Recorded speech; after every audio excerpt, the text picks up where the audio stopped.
Coughing is a very, very common symptom in newborn babies and also later on in life. It's estimated that in the first year of life, newborn babies can have anywhere between 5 to about 10 or even 12 new infections, which are usually viral in origin, and a lot of these will cause episodes of not only a runny nose, mild fever and going off feeds, but coughing. By and large, this coughing is not usually one that goes on for more than about 1 to 2 weeks. Occasionally it go on for 3 to 4 weeks, and very rarely will it go on even longer.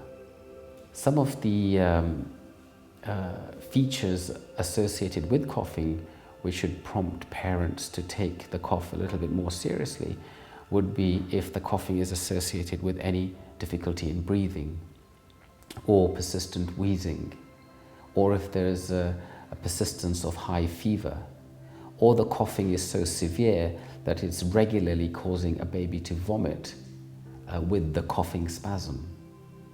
This can sometimes cause significant problems even in the short term of nutritional difficulties.